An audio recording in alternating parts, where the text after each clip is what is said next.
हिंदू सनातन धर्म में वैकुंठ धाम की चर्चा बहुत होती है। शिवलोक, गोलोक, ब्रह्मालोक, पाताल लोक, विष्णु लोक, स्वर्ग लोक और यमलोक होते हैं। उसी तरह वैकुंठ लोक भी होता है। यह वैकुंठ धाम या लोक कहाँ पर स्थित है और कैसे है यह लोक? कौन वहां जा सकता है और क्या है इस लोक की खासियत, यह सब जानेंगे आज की इस वीडियो में। नमस्कार दोस्तों, स्वागत है आप सभी का एक बार फिर से हमारे इस YouTube चैनल पर। प्रिय भक्तों, आज के इस वीडियो में आगे बढ़ने से पहले आपसे एक छोटा सा निवेदन है। अगर अभी तक आपने चैनल को सब्सक्राइब नहीं किया है तो तुरंत ही सब्सक्राइब कर ले और बेल आइकॉन को ऑल पर सिलेक्ट कर ले, जिससे आपको समय समय पर ज्ञानवर्धक जानकारी प्राप्त होती रहे। वैकुंठ का शाब्दिक अर्थ है जहां कुंठा न हो। कुंठा यानी निष्क्रियता, अकर्मण्यता, निराशा, हताशा, आलस्य और दरिद्रता। इसका मतलब यह हुआ कि वैकुंठ धाम ऐसा स्थान है जहां कर्महीनता नहीं है, निष्क्रियता नहीं है। पौराणिक मान्यता के अनुसार कहते हैं कि मरने के बाद पुण्य कर्म करने वाले लोग स्वर्ग या वैकुंठ जाते हैं। वैकुंठ धाम कहाँ है? हिंदू धर्म के अनुसार कैलाश पर महादेव, ब्रह्मलोक में ब्रह्मदेव बसते हैं। उसी तरह भगवान विष्णु का निवास वैकुंठ में बताया गया है। वैकुंठ लोक की स्थिति 3 जगह बताई गई है: धरती पर, समुद्र में और स्वर्ग के ऊपर। वैकुंठ को विष्णुलोक और वैकुंठ सागर भी कहते हैं। भगवान श्री कृष्ण के बाद इसे गोलोक भी कहने लगे। चूंकि श्री कृष्ण और विष्णु एक ही हैं, इसीलिए श्री कृष्ण के निवास स्थान को भी वैकुंठ कहा जाता है। पहला वैकुंठ धाम धरती पर बद्रीनाथ, जगन्नाथ और द्वारिकापुरी को भी वैकुंठ धाम कहा जाता है। बद्रीनाथ में देव आत्म हिमालय के क्षेत्र को वैकुंठ कहा गया है। सतयुग में बद्रीनाथ, त्रेता में रामेश्वरम, द्वापर में द्वारिका और कलयुग में जगन्नाथपुरी को वैकुंठ का महत्व है। पुराणों में धरती के वैकुंठ के नाम से अंकित जगन्नाथपुरी का मंदिर समस्त दुनिया में प्रसिद्ध है। दूसरा वैकुंठ धाम दूसरे वैकुंठ की स्थिति धरती के बाहर बताई गई है।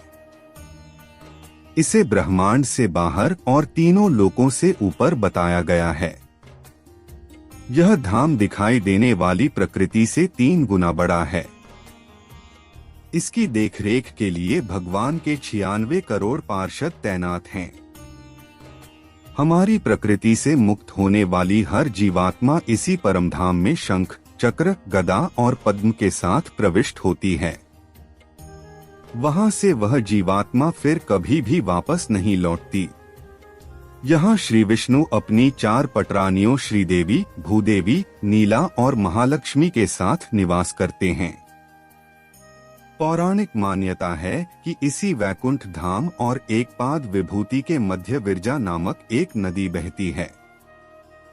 इस नदी से ही त्रिपाद विभूति शुरू होती है, जो वैकुंठ लोक है।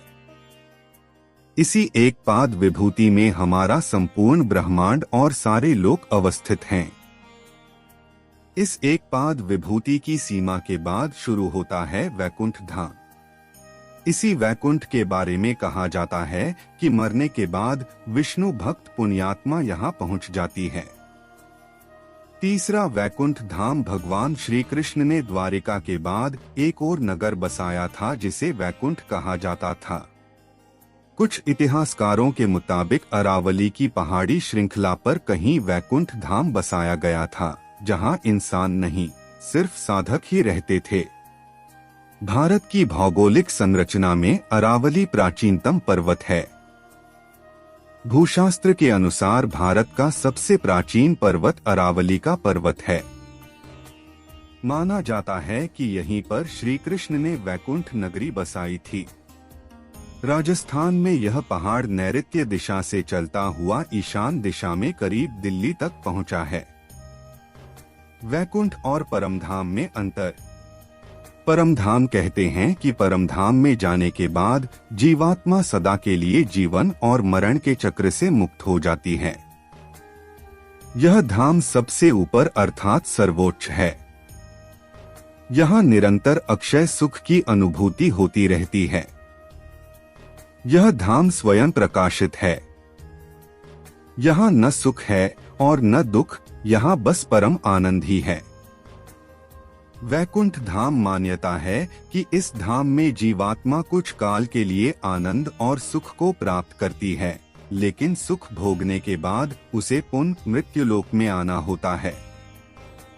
इस स्थान को स्वर्ग से ऊपर बताया गया है। वैकुंठ के ऊपर कैलाश पर्वत है।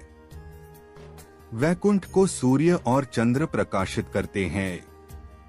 यहाँ गौर करें तो यह विष्णु का बद्रीनाथ धाम हो सकता है, जहाँ पर देवात्म हिमालय है।